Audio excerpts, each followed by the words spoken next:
Hey, what is going on, guys? My name's Long Sensation, and today we've got for you guys is some more Call of Duty Advanced Warfare information. Now, for this video, I'm going to be covering the brand new patch notes for the Xbox One and Xbox 360, and more specifically, I'll be discussing all of the brand new weapon balancing that has just been brought to the game. Now, as for PS3, PS4, and PC, I believe that this patch will be available in a couple of days' time.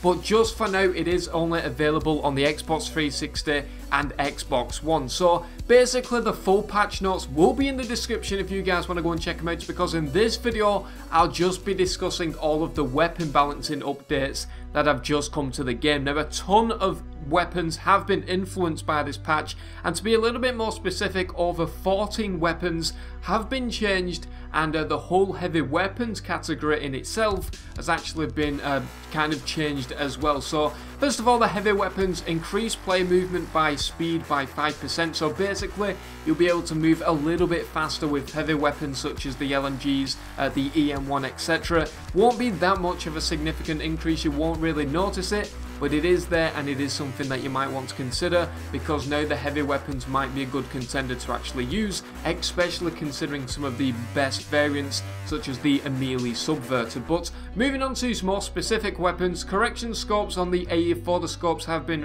kind of altered and adjusted, so they're a little bit better. The MK14 has now got reduced recoil. I would have preferred to see increased damage on that patch. The ARX160 now has an increased magazine size. It used to be 30 by default, but now it's 45 and 67 with extended mags. The AMR9 has got increased damage and decreased time between bursts, so that is a massive buff for this weapon, and I think getting your royalty and diamond camos for this weapon will be much more easier.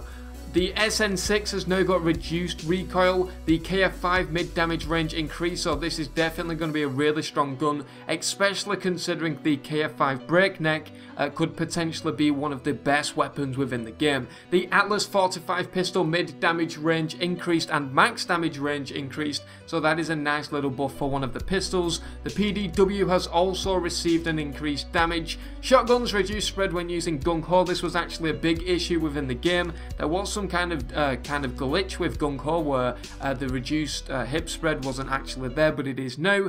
The S12 increased fire rate and increased damage, so I'm intrigued to see how this is going to work. Big buff once again for this weapon. The EPM3 has now got reduced recoil. I think that this weapon was definitely one of the most hated weapons within the whole of Advanced Warfare, and I'm really intrigued to see how this patch has actually solved that weapon. Now, the Lynx has also got reduced recoil.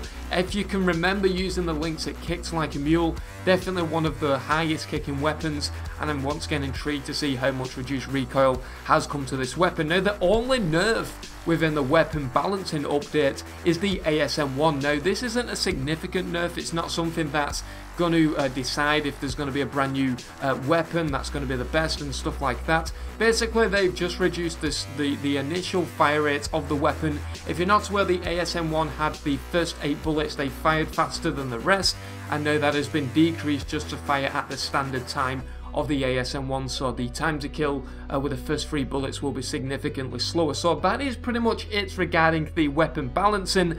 Once again, the link will be in the description. Go and check out the full patch notes. Quite a lot has been added in this update, and I'm really intrigued to know your guys' opinions in the comment section below. Please put in the comment section below as well if you think that some other weapons needed nerfing or buffing or something like that. I think the BAL 27 should have a little nerf, but we'll just have to see in future patches. But anyway, guys, I've been Long Sensation. Thank you very much for watching, and I'll see you guys in the next video.